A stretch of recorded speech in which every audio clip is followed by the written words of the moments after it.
It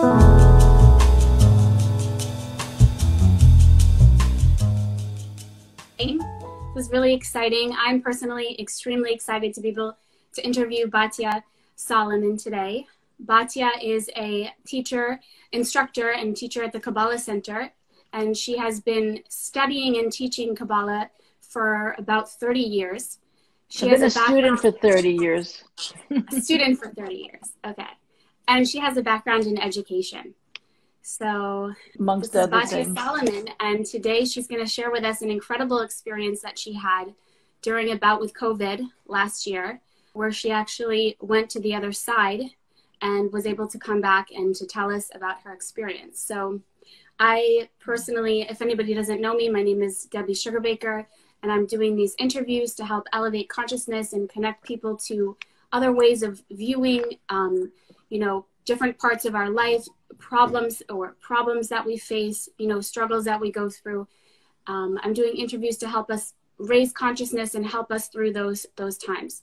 So I'm really excited to have Batya here because personally, as I mentioned in my post about this, I went through two major losses in 2018, and following my brother's passing, I was obsessed with listening to near-death experiences because it really helped me through the grieving process and helped me to see that, our reality is so much more vast and so much vaster than we usually think. And, that loss really isn't so much loss. There is, of course, a loss of the physical person, but there's just a lot more to it. So I was really thrilled when I heard Batya share her story. It really, really touched my heart. And so I'm excited to hear from her today. Thank you. Maybe we can get started. We can just dive in, or if you feel like there's something you want to share. Well, how much time do we have? Usually I do these about 30 minutes, 35 minutes. Okay. Well, ask away. Okay. Can people comment? People can comment. Great. So if people have questions and comments, I'd love to hear them as well. Or you can feel free to write them. Where would you like to begin? So I was thinking, what was it like, what was it that led up to the experience? What was it like the day of, and kind of just kind of before, if you can give us a little background as to why this happened and where it happened. Well, let's go back a little further. My spiritual journey actually began with the death of my own father. He passed when I was 16, and we had a tumultuous relationship, and so that didn't end well. And so that really, his gift of leaving, really opened the door, and I could really mark the journey of spirituality right from there, because then I too, it's funny when someone you love passes away. It's suddenly you want to know everything. You try to I think it was my way of trying to control the situation or make sense of it. One minute he was there, he suddenly died of a heart attack. It wasn't like we had any warning. He wasn't slowly getting ill and, then getting used to the idea. It was one minute he was there, the next minute he was gone. Right. And so that they was call that anticipatory grief. Like some people have that process of anticipatory grief if there's a sickness or an illness, but then there's, if it's a sudden death, then you don't necessarily have that, and it's a different experience. But just putting that out. Yeah, exactly. So that's when I started to ask questions. Where does the soul go? What happens when a person dies, etc., which eventually led me to the Kabbalah Center back in 1990. All roads, I noticed, lead to Kabbalah, and that's where I ended up eventually. So someone's asking, do you think you can control a situation or your response to it? Obviously, you can't control the situation. I can only control my response to it, obviously. And so the way I dealt with it was to find out more and more and more. So now where it's 2020, my nephew had been struggling with cancer for 5 years. He lives in New York. I was in Florida at the time. And I got a call Friday the yeah, 2 o'clock in the morning. It was February. Oh no, it was March. Yeah, it was in March. Um, 12th. It was 2 o'clock in the morning. It was like Friday, March 13th, that he passed. And I the next, I'm so within a sad. few hours, I packed my bags, got on a flight, didn't sleep all night, got on a flight, went to New York. Funeral was the next day. It was a Friday afternoon. Went to the center to spend Shabbat. Was he young? I'm sorry. 45. 45. Yeah. Yeah, 45 for me is young. it is. So, yeah. So, it's really interesting, this whole idea of people associating death with age. One of the things I noticed, one of the lessons I learned is really death. First of all, there is no such thing as death. That's one of the things I learned, and I'll get into that in a minute. The thing is, like, death has nothing to do with the age of a person, and death actually has nothing to do with the health of a person either. As in my case, uh, it really has to do. There's something else going on in this world, and for people the more we're wrapped up in the world of the five senses, I believe everything I see around me, it's solid. The desk is solid. That body is solid. This house is solid. So it's Right. real. And things I Right. can't see are not real. It's actually Right. the opposite. And it takes a while to wrap your head around that. Right. Everything we think is real is actually not real. Everything we think is not real is real, pretty much, in a nutshell. So there he was. All right, I spent the Shabbat in the center. That particular Shabbat, it was a week after Purim, and I did not know that half the community was already sick with COVID. They had decided that not to offer me. They had ordered all these meals. There was supposed to be a couple hundred people for that Shabbat, and they said everybody stay home, because people have been getting sick. Well, I had no other place to go. It was me and like 8 other people actually went to there. There was like food for 200 people. We ate like kings and queens sitting there at the table. Little did I realize what I walked into. Not only that, so for the next 3 days, I was at the shiva for my nephew, and he lives in Brooklyn, and he was part of a very, very religious community. Let's just put it that way, Orthodox Jewish community. And it was a very tiny house, and a lot of people were there, and everyone's breathing on top of each other. And it was really the beginning of COVID. There were whispers, People didn't really know at that point. Right. Yeah, this one's kid was sick, and he showed up, and that one's brother was sick, and he showed up. And, we really didn't appreciate what that really meant. Long story short, I had 5 days of not a good night's sleep.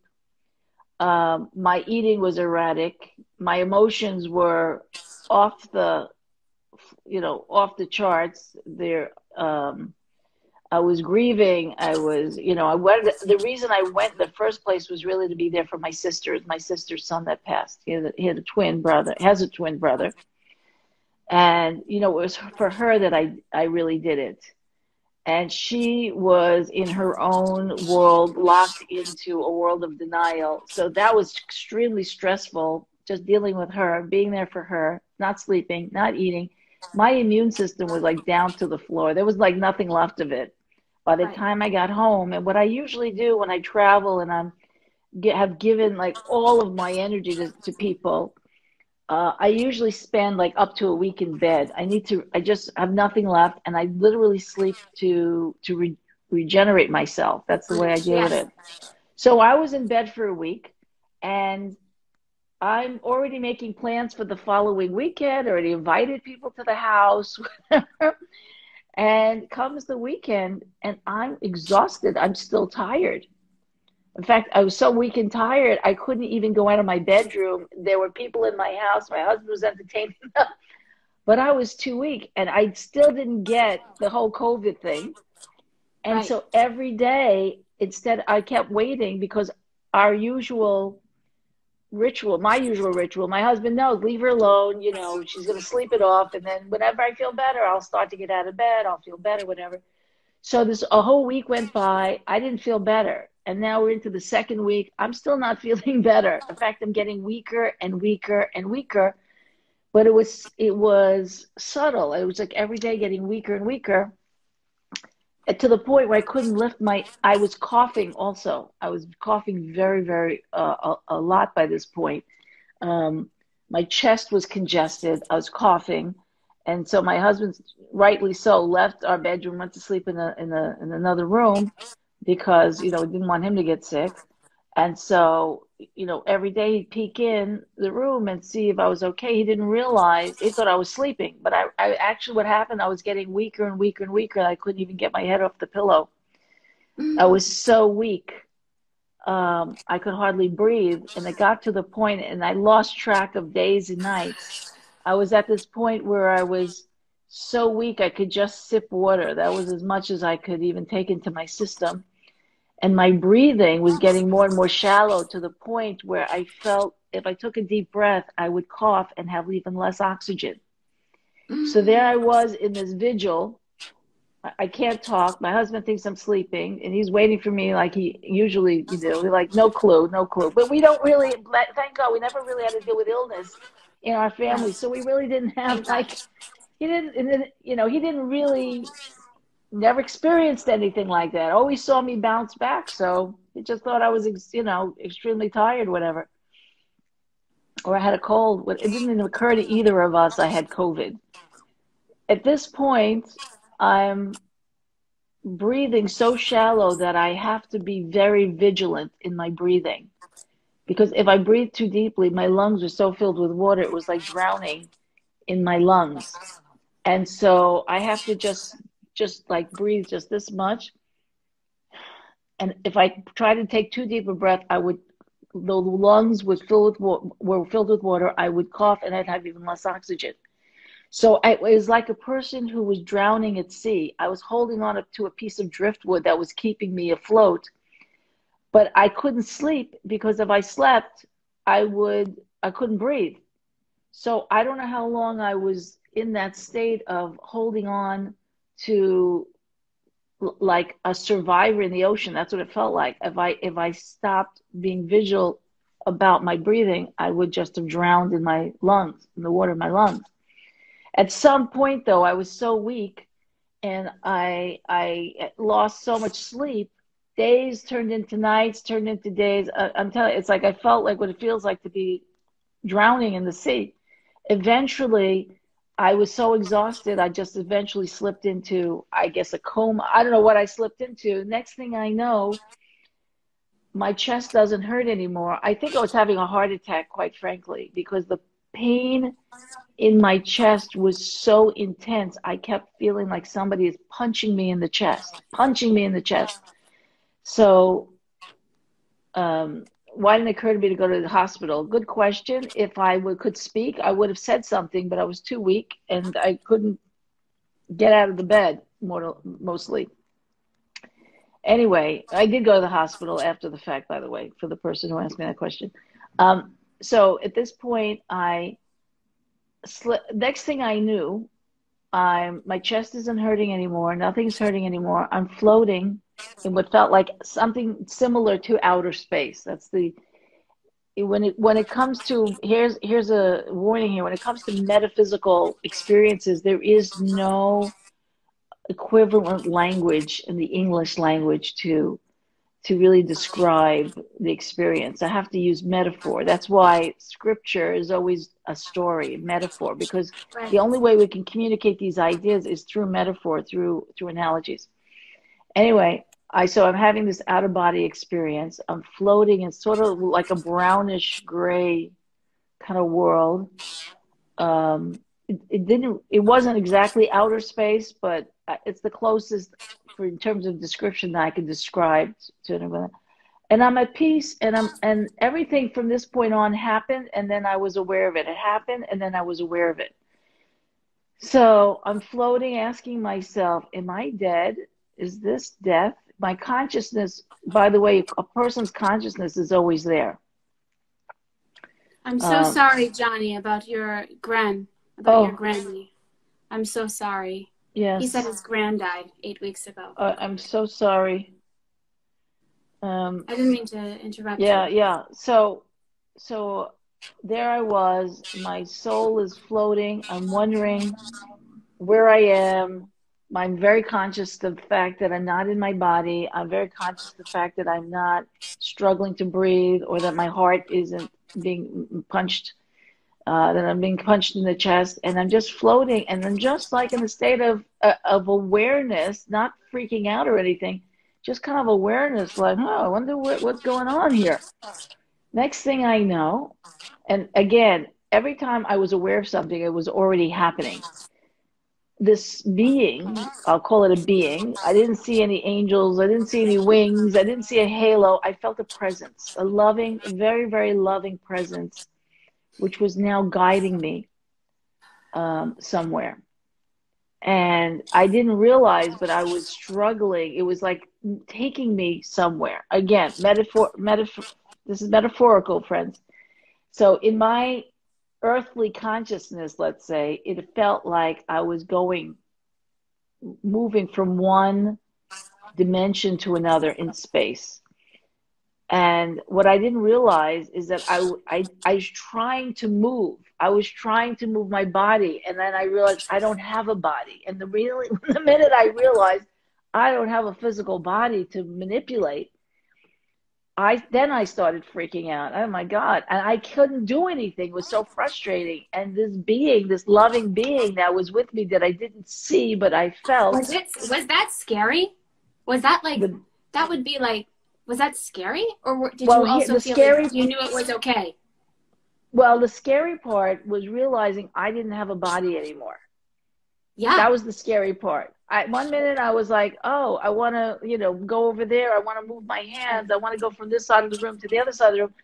And now I realize it's like, you're in a car and suddenly the car doesn't work anymore and you're walking, like, wait a minute, I've been using this car for whatever years. And, suddenly I don't have that car anymore.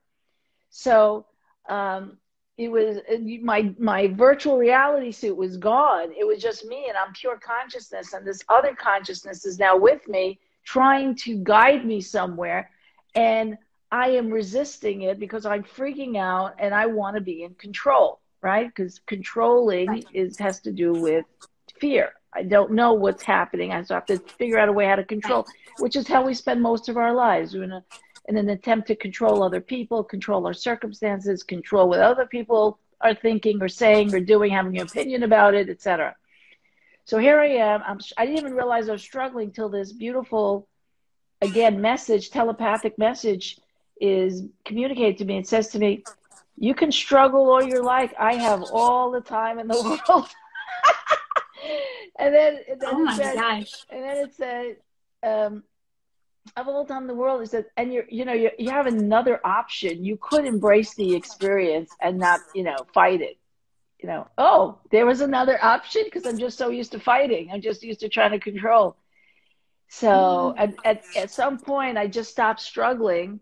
And I said, okay, obviously that's not getting me anywhere. I can't make anything happen. So I let this being guide me. And I was being guided into another dimension. And you could feel the difference. It was the way I experienced this, going from one dimension to another, was a feeling of going from color, gray, to like a clarity, to now I was entering, I was being directly guided. It was really interesting. It looked like, it's hard to explain in words, so I'm going to give different, don't take this literally. It looked like a big white cloud that we were like going into. Was I, what am I going on, a spaceship, or I'm just going into something. It wasn't a physical thing. It wasn't a spaceship, but it was a definite distinction between one dimension and another dimension. It's like, now I understand, for those of you who study Kabbalah, when you see the circles and the lines of the 10 sefirot, of the, the logo of the center, those circles and the line, the 10 sefirot. I think that the line. Those are the 10 dimensions of reality. Right? The 10 dimensions. There is a dimension, and there's kind of like a space between one dimension, or a way to get there. I was like on that line, so to speak. And so here I am, and now I'm entering into what feels like a thicker density, but beautiful white. It was like sort of like floating into a cloud, let's say. And Right. then I was Claire, wait, distinct. Claire just said something. She said, I think everyone's experience is different. Yes, Claire, as somebody everyone's who's experience watched is many different. of these, I've Yes, heard ones that are very different, vastly different. So, everybody, it's true. And what my understanding of that is, Claire and everybody, is that if you send 10 people to Manhattan, New York City, and you sent them and you say, well, what did you see and what did you do, what did you hear? And one person went to Harlem and one person went to the Greenwich Village and another person went to the east side and the outside. So one person went to Grand Central Station. They've all been to Manhattan, but they'll give you different experiences. And I believe that the experiences we have are a reflection of where our consciousness is. So, you know, you take some people, they left and they saw relatives. They went down a tunnel and they saw relatives and they greeted him. Some people saw Jesus, some people saw Moses, some people just saw a beautiful white light. It all depends on what the soul's journey is really all about. right. So I skipped the relative part. There was really no relatives. I actually, at that point, that I was going to agree that I'm going to see. For me, it was everything was happening before I had a clarity or my consciousness was catching up to it. And the reason for that is there's no such thing as time. So when we're used to thinking and being in this dimension, which I call the holographic dimension, there's this illusion of time. The future's in front of us, the past is behind Right. us, and we're in the present. There is no such thing as that. There is no such thing as time in the linear sense. This time is everything is all happening all at the same time. So when I'm in this other dimension and everything is happening from this point all at the same time, I have to describe it in a linear way because that was the only way I could communicate it, but it wasn't a linear experience. It was a comprehensive, I don't know, total experience of everything happening at the same time. So this Let me just being, say this one loving, thing yeah. about you on that note is that I heard a psychic or she was a medium, and she described it once that trying to describe the other side is like trying to describe, teach algebra to a dog. Like our human brain can't really, just Right. like a dog Yeah. can't understand algebra, But here's we what can't really. happened. So here, you're right. So I am being guided by this beautiful, loving being. I just felt very loved, very gentle, very, and it's guiding me to a particular place in this dimension. And I noticed that we were going to a particular, dare I say, location. There was no such thing as location, but I was guided to I'll call it my parking spot. I was guided to a particular spot in that dimension. It was like I felt like I was a cog in this great machinery of life. And when I was guided to that spot, it was almost as if like a puzzle piece was put into that puzzle and the picture made itself clear. Suddenly, I was in my spot and it was just as if I was now connected to everything that is. I was like I don't even know how to describe it. It was suddenly like everything lit up, and it was something out of a science fiction movie from here on in. So I was connected. That's the only way I could say it, as if there were wires, let's say, and I put on my wired, helmet, and I was like hooked up with wires, and suddenly I see the whole machinery. So it wasn't wires, but I'm just using it as a metaphor. I have to be very careful with words. And there I was, and I saw my consciousness now became aware of the fact that I was in a place that I couldn't wrap my consciousness around the end of it. Like I say, if I say to you, picture the state of California, chances are you would see an outline of this. You've seen a map of the world, you've seen, the United States, and then you could be able to basically discern the state of California through that, right? But when my consciousness was connected to this world, there was no end. There was no map like that. It was ending. I felt, I was aware of galaxies and worlds and other forms of life, and like so far beyond our wildest imaginations. What we think is life is like the, you know, it's like an ant would be like a planet compared to, if we were like less than an ant, right? You know, and an ant compared to this planet, right? You think of the planet to an ant, and an ant is, we're so infinitesimally small here. It's unbelievable. There is so much going on with so many beings and on other galaxies and other life forms, and everything was hitting me all at once. It was like I felt I was like hooked up to that machine in the Matrix. So I'm like, like taking this all in. It was the most incredible feeling. And while all that is going on, I realized that every single soul has their own place in creation. Every single one of us has our own unique job to do. That I felt like I was a drop in this ocean of light. And I'm a drop. I have my distinct job to do, and yet I'm one with everything. Does that make sense? Yes. Yes. And as I'm in that. this, what? I just said I got chills when you said that. Yeah, and as I'm having this experience, and I realize it is endless, and I understood that, oh my God, that's why they call it Ein Sof, the endless world. That's why they call it the endless world, because it's endless. So you cannot wrap my consciousness around it. What? You were able to have that thought, and you remembered Ein Sof, yeah, like you were. I'm conscious throughout this entire process. You were thinking like yourself. I wasn't like I fell asleep and what happened.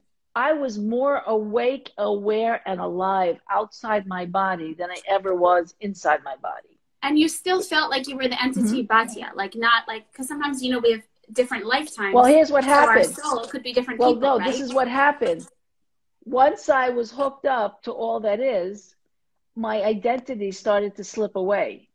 I was no longer Batya. I was no longer a woman. I was no longer human. I was no longer anything. And I was pure consciousness at this point, just pure consciousness. And I saw the planet. I didn't know my name. Were you your name? No, I was not my name. I saw planet Earth just, and my entire life, wife, mother, you know, human being, everything I identified with myself, my gender, my race, my religion, everything melted away, slipped away. I was pure consciousness in my entire life, and everything I thought that's happening here on planet Earth just melted into this lump of undifferentiated clay, let's say, like sand on the beach. That's what that's the metaphor I remember you saying. Yes, sand on the beach. I was living in a sandcastle, and I thought it was real. And none of it was real. Everything, I never existed. It was just a movie. I starred in that movie. The movie's over now. It's time for to go back. And yeah, we're light, God, and we're one. It's so true. And so here I am in this. Now not only do I not have any human identity. Did you, we have a question. Did you have a reaction to that, to the loss of identity emotionally, or? Well, shock, I think, would be, it was like, whoa, what is going on? The entire experience was basically, whoa, what is going on? Because it was always happening. Again, when we're in a body, our consciousness slows down. Our mental faculties, our conscious, we're so limited, we're blinded, we're shut out from the greater reality by being in these virtual reality suits we call our bodies. And then we have our identities, and it really imprisons us. It doesn't free us, it actually imprisons us. Well, once I was free of all of that, I was free of all physicality, and I'm floating in this incredible sea of love like I never experienced in my life, floating in bliss. And I'm all with everything, and I'm home. And I felt like, wow, I am home. That's why people get depressed on this planet. That's interesting, because I heard somebody say that, like a few people said that the beings that they met there, and then they realized, oh, that this world was the foreign world, and Exactly. that was home. Exactly. This is the foreign world. That's home.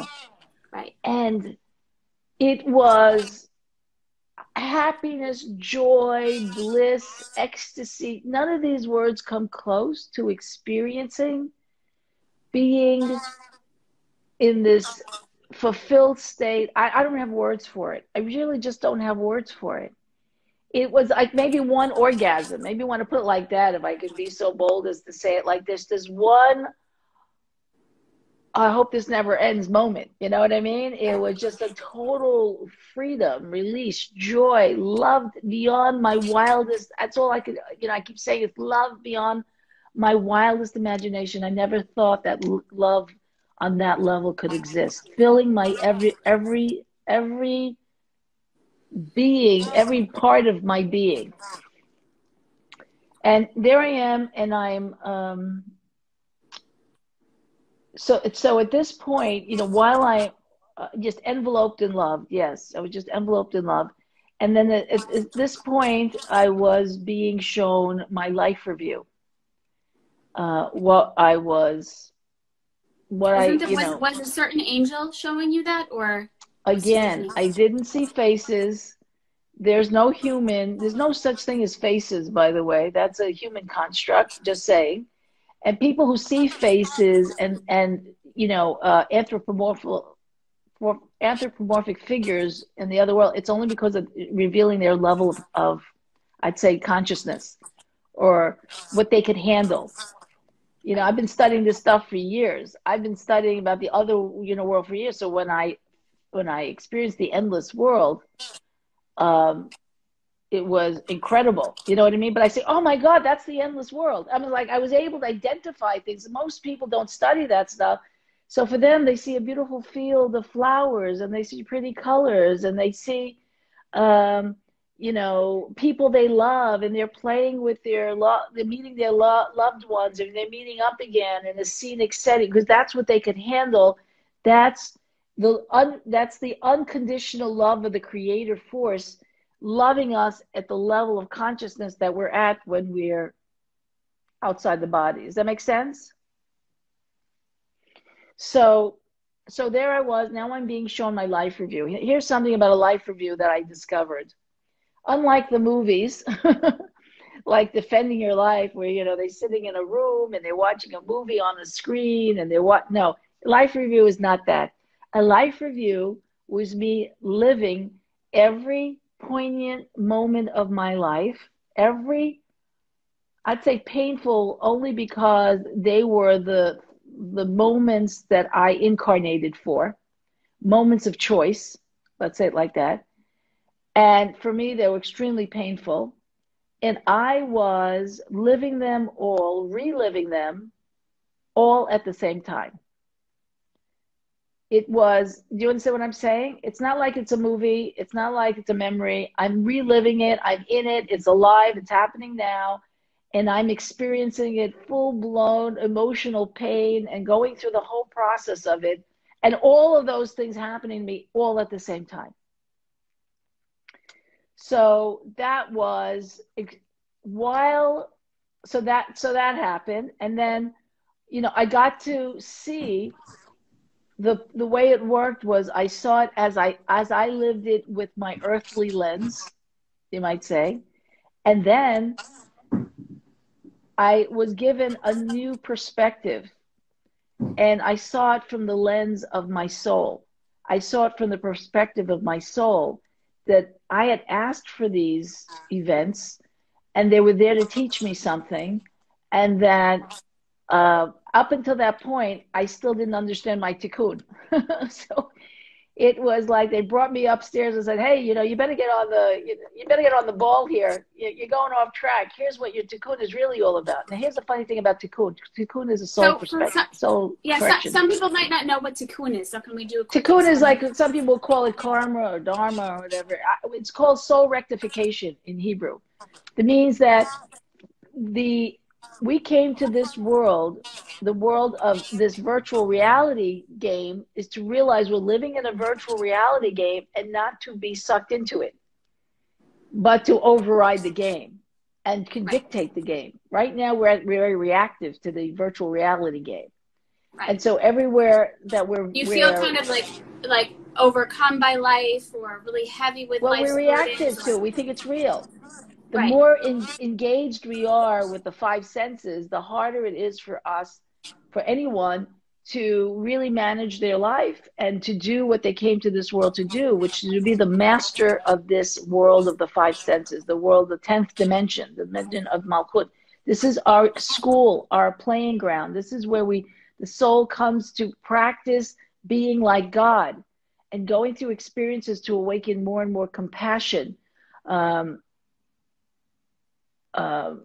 And I wasn't on any medications at this point. I was just lying in bed, and I didn't know how long I was there for. No idea how long I was out of my body for, since nobody was.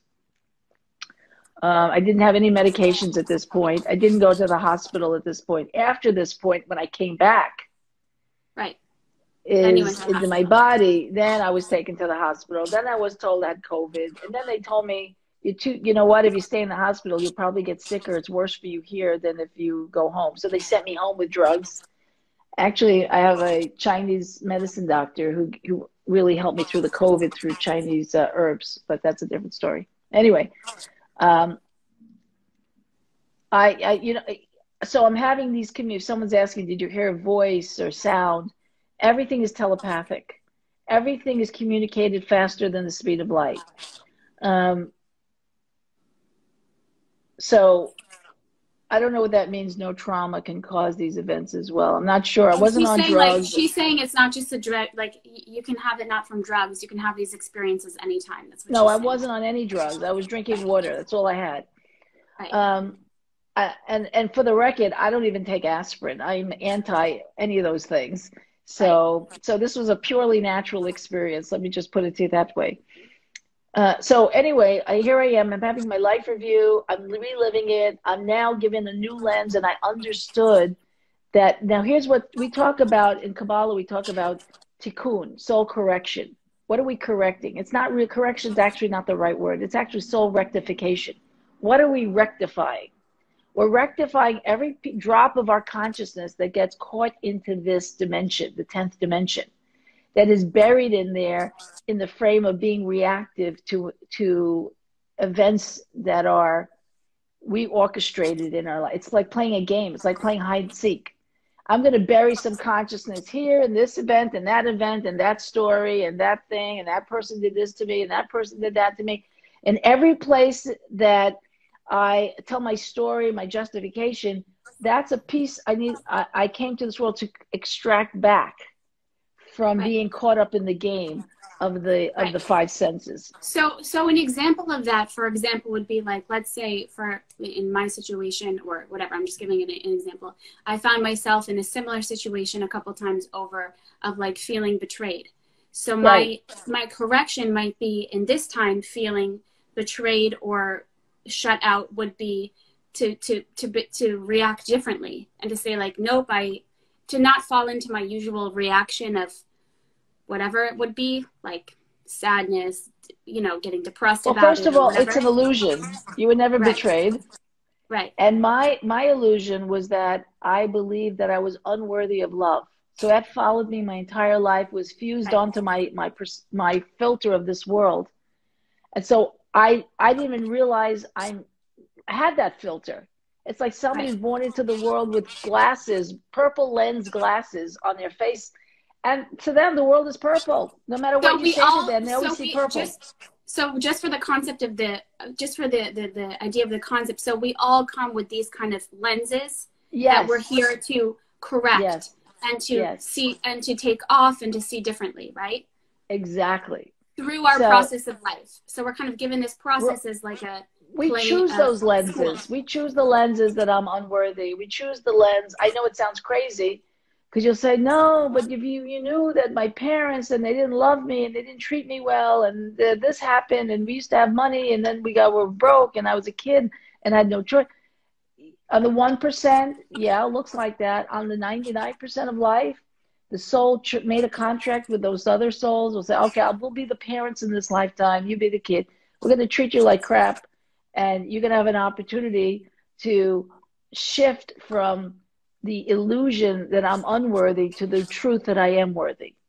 The illusion that I am betrayed to the truth that I was never betrayed, because my soul group, I have these, my council of angels, let's call them. Although I use that word loosely because there's no wings or whatever. They were beings. They were advanced beings for sure. Higher beings, loving on me, supporting me, there for me. They're like my team. I felt my team was there. I was going through my life review with my team. They weren't there to judge me. They were there lovingly educating me. Right. Which is very different than religion, the way religion puts things out. Oh, you're going to go to hell. You're going to be judged. No, it's not like that. Everything is for the purpose of education. We all come to the world. Everyone has baggage, Claire said. Yeah, right. Everyone has baggage. We came purposely with our baggage and use that baggage to reclaim, rectify the sparks of our consciousness that were lost or embedded in these stories over lifetimes, by the way, not just this lifetime. All our lifetimes are happening at the same time. Right. So if you feel, everything is happening at the same time. What? So if you feel, for example, like a certain energy with a certain person, like let's say somebody really like bothers you, but you have no reason really to feel like a certain energy with them. Could it be like from a past life? Absolutely. Absolutely. No question there. Yeah. And one more thing was when you said 1%, so when you said 1% of reality, you meant like the physicality. And by 99%, you meant by what's everything outside beyond physicality. Yeah. Can we get rid of the stories like racism? Absolutely. Absolutely. We can definitely get rid of those stories. I just watched an interesting, recently, kind of like a documentary show about the kid who remembered his past life. He was white, blue-eyed, blonde hair, and he remembered who he was in his previous life, and his mother thought, like, the kid's 3 years old, he seems to know way too much about some other part of town. And the name of his mother, and she looked it up, and he said, that he drowned or something like that in his previous life. He freaked around, got an expert. I saw this. Anyway, what was really interesting is that he was black in one life and he was white in another life, right?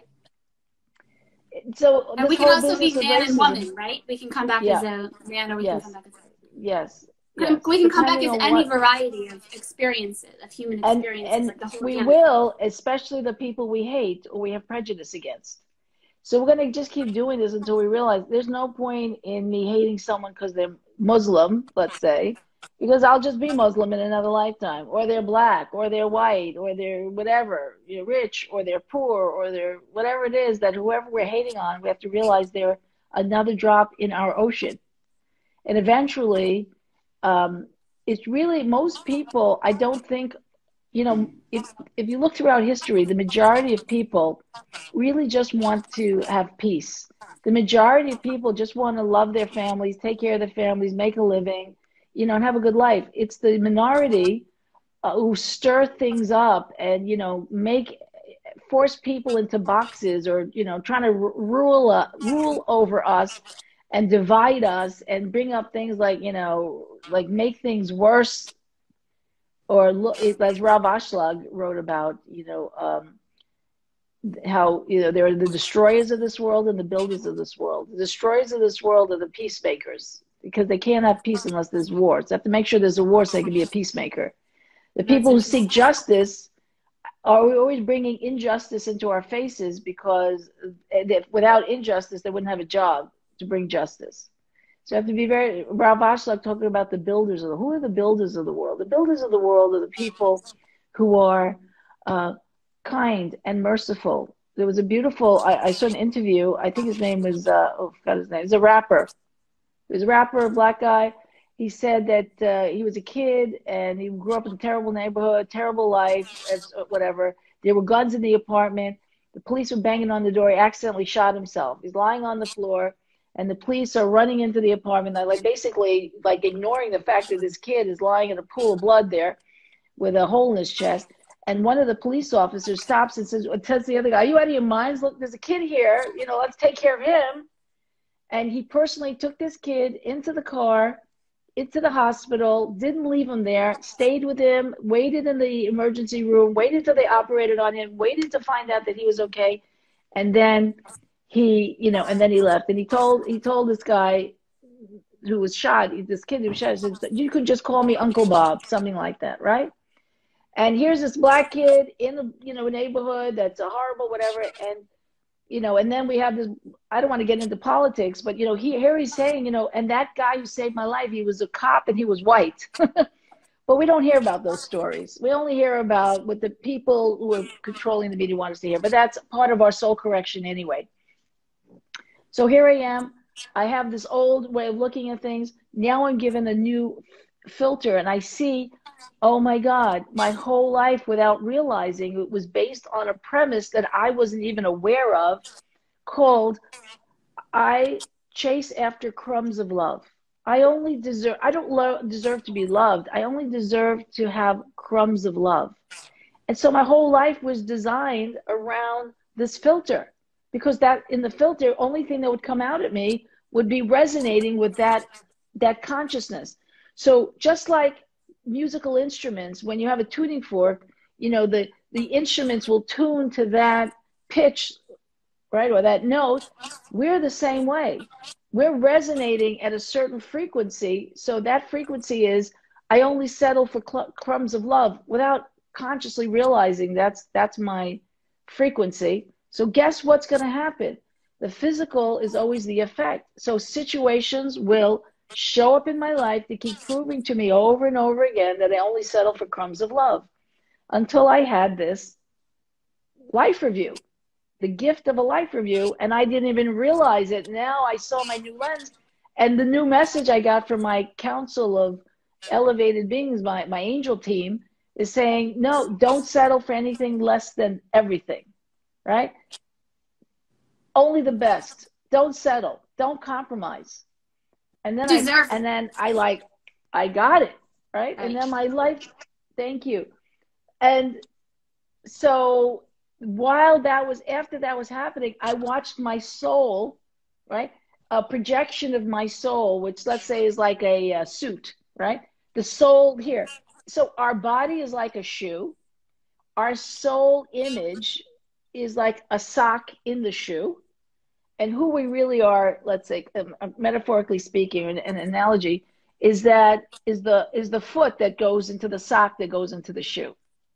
So when we think about ourselves, we usually think of ourselves as the shoe. If we take out of the shoe, then we see ourselves, let's say, as our soul is a metaphysical image of the shoe, which looks like the sock. Right. So my soul, in that analogy, so my soul is, I see my soul, and it was like 75% covered in this black tar-like substance, which we know in Kabbalah is it's called klipot, right? So the shells of and klipot means shells. Glue. Yeah, it means shells, like curtains. I didn't see God. I don't feel reality. I'm believing more and more and like more. Like curtains that keep us in this physical world. The curtains when we of fear, disconnected the curtains from of anxiety. The love. Right. Anything that keeps us from the pure love. Exactly. And so I watched it was being scraped away, like it went to like I sent my suit out to the dry cleaners, right? It was like I watched all this gook just completely be cleaned, and they gave me back my refurbished soul. It wasn't like I'm a walk-in now, you know, I left and another soul came into my body. No, by the way, Batya, I want to just tell you something, like on that note, I was driving in the car with Karen Berg, who was our spiritual teacher, for anyone who doesn't know. And I had been so taken by your story, and so I hope you don't mind if I share this, but I'd heard that sometimes when a soul goes over and will come back, it's a different soul. And so I was with Karen, and it just came to my mind. I said, you know, did you hear about Batya's story? And Karen's like, of course. And I said, do you think that it was a different soul? And Karen just looked at me and said, same soul, refreshed. Exactly. Just like that. I hope you don't mind that I asked, but I was so taken by great. your story, and then I happened to be in that situation. It came to me to ask Karen, so then maybe that No was accidents in the crazy. universe, my No dear. This accident. was meant to happen, right? That's probably one And year these ago this and these time. people who are listening, you know, watching, they're meant to hear the story for whatever, you know, whatever, for whatever it's helping everyone who's watching and listening to this right now. So it's a longer story, but we're already, it's an hour already. So this was supposed to Yeah. be in a half hour, right? Yeah, we kind of went a little bit over, but I Yeah. think it was really Okay. powerful. And I think that we could probably continue talking about this for a long time. I mean, Well, I some of the didn't get ones through my whole experience. It was that was only, you know, the first part of it. But, you know, we could always continue this conversation we could another do, time. And yeah, maybe we can do a part two. mhm. That would be a really good idea, because a lot of times that I've heard people share their NDEs, actually, I know that they can be much longer. People share for a long time, but Yeah. So that was this just was, that was just the beginning of but you know, some of the, let me tell you just real quick, some of the epiphanies um I came back with. First of all, when I came back into my body, I was mad. I was angry. I did not want to come back. So just for those of you who've lost loved ones, I have to tell you, I have to confess, when I hear someone passes away, I am so happy for them. I know it sounds really bizarre, and I don't like to share that with people because they think I'm insane and insensitive, you know, but I know that whoever is outside of their body is way better off and is having a blast, and is home. We're the ones who are not home. They're home. We're not home. We're the ones who are wandering around this crazy world. So it's very hard for me to mourn people because we're the ones who, you know, the people who have the hardest time with death are the people who think that this virtual reality here, of the five senses, is real. And that's what they hold on to. They're holding on to this world where everything disintegrates. And right. it's a losing proposition. Right. But at the same And time, there is like the physicality. So it's like this, how do we live in both worlds? How do we reveal our purpose here? How do we feel grounded in our body and feel good in our body, and vitality and love? And, you know, how do we balance the two without being, you know, like completely, you know what I'm saying? How do yeah. we be present and yet be with this spiritual consciousness? I have to keep reminding myself this is a hologram. None of this is real. And by the way, everything is temporary. I think Right. one of the biggest gifts I can tell people, I can share with people, is that everything is temporary. You're having the most amazing relationship, it's temporary. You're going through the worst experience of your life, it's temporary. Everything in this world, the world of the five senses, is all temporary. None of it is last. None of it is real. It's all temporary.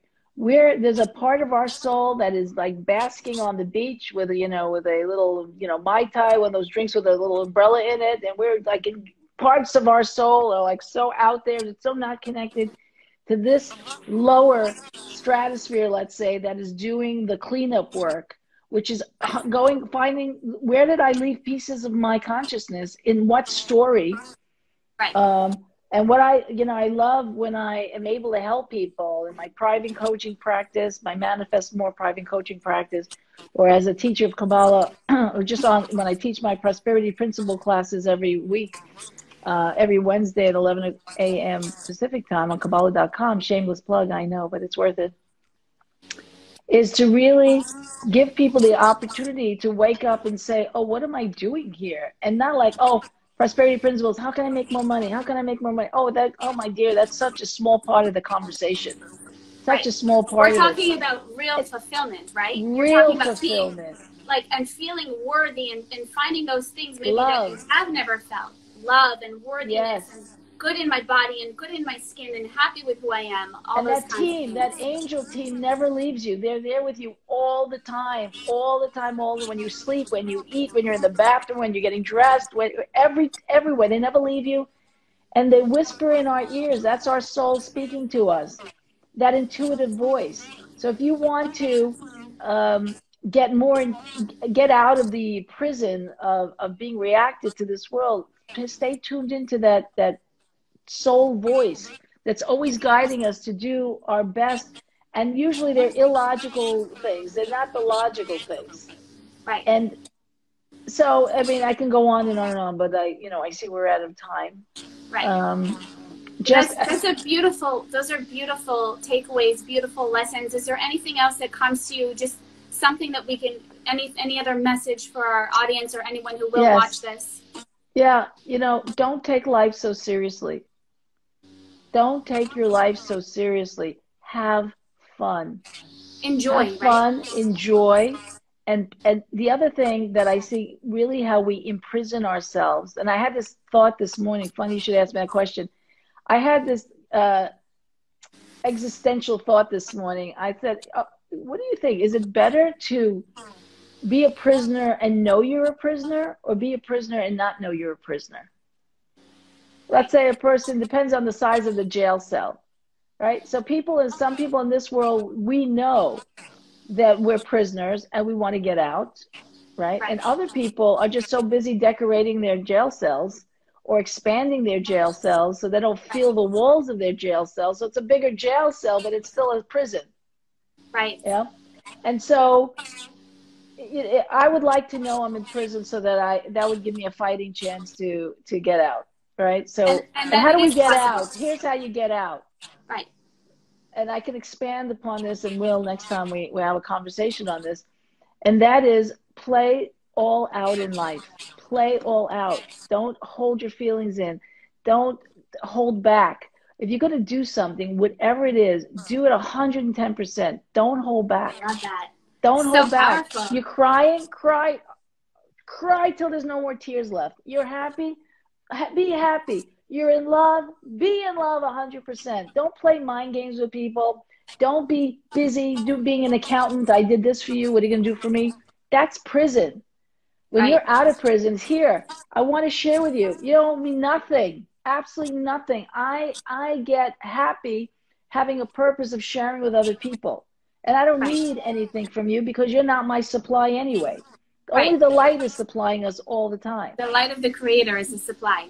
Is the supply in everything. Money. So we think we receive from people. We think that it's the person, but it's everything is always coming from. I'll explain that. Not clear about that. And that is, money, love, opportunities, they don't come from other people. They don't come from your boss. They don't come from your clients or your customers. They come only from the light. They come through other people. Right. Remember, money, love, experiences, gifts, etc., come through other people, not from other people. The minute you designate someone as the source of your supply, back in jail. Back in jail. Right, because it's a limitation. Of course. Right. Of course. So, again, I talk about this all the time in Prosperity Principles. I can expound upon this. Eventually, I'm going to write that book.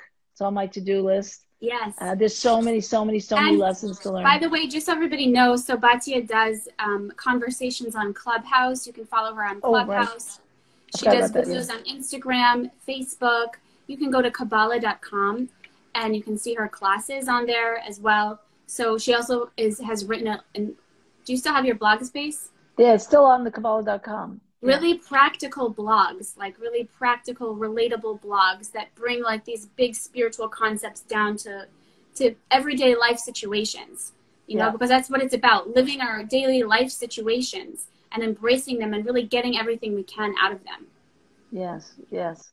So having had this near-death experience has really been a gift for me. I have to say it has really radically changed me to the core. And again, I thank you, Joyce.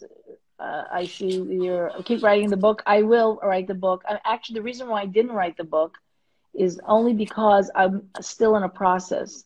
And I feel like I'm coming to an end, a culmination of that process. And then when I have a little more distance from it, then I'll be able to write from a different perspective, because almost like you're still integrating the experience. Exactly. I'm integrating it. It feels to me like, you know, I haven't come to the end of the school term yet. Right. You know, I have to wait till the school term ends and then look back and see the whole year okay, this is what happened, that, and put it in a, if I would have written it, and I tried to write it immediately as soon as I could pick up, as soon as I could type, but I realized after the first few drafts, I'm still in it. I can't finish it because I'm still in it. I haven't Right. really, it hasn't matured yet. The fruit is still on the vine. I have to wait till it becomes mature, and then Everything I in can divine share it. timing. Yes, There's yes, divine yes, timing, right? yes, absolutely. Yes. All right. Well, thank you so Okay. much, Batya. Again, everybody, you can follow Batya on Instagram and check out her clubhouse, Prosperity Principles Every class. Monday, 2 o'clock Pacific time, we're in Clubhouse. Yeah, Every it's Monday, 2 it's p.m. a really Pacific time. casual conversation. You can learn about manifesting and about prosperity in particular. It's really powerful. Yes, it's just conversations I have. I invite people on, and I love when people join the conversation in Clubhouse rather than just listening, but actually joining and talk about prosperity at work. I invite entrepreneurs and psychics and people, all walks of life to talk about, how to integrate prosperity principles into their lives, Kabbalistic principles. Beautiful. I love it. Well, thank Anyway, you so much again. Lots of love to you. I'm so happy we did this. lots of And I'm love going to as post this well. for replay if anybody's interested. Okay, wonderful. Okay, All right. thank you. Take care. Thank you so much. Bye, Batya. Thank Bye. you, everyone, for joining. Thank you. Thank you for joining.